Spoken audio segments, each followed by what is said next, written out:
You know, right now there is quite a big red tide over on the west coast of Florida.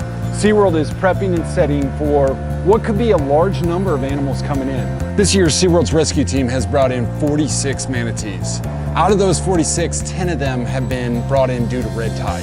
The problem with the red tide algae bloom for manatees is they actually swim in it, they breathe it, and they actually eat the vegetation that's inside this red tide.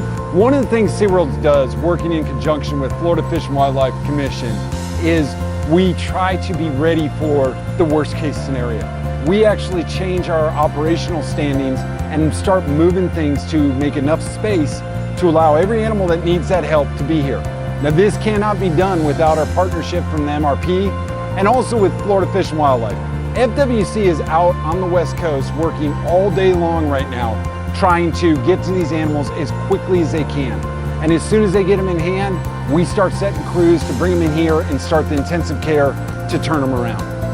If you get the animal out of the red tide and out of what you would call the hot area and get them into clean water, clean air, and clean food, these animals can turn around very quickly.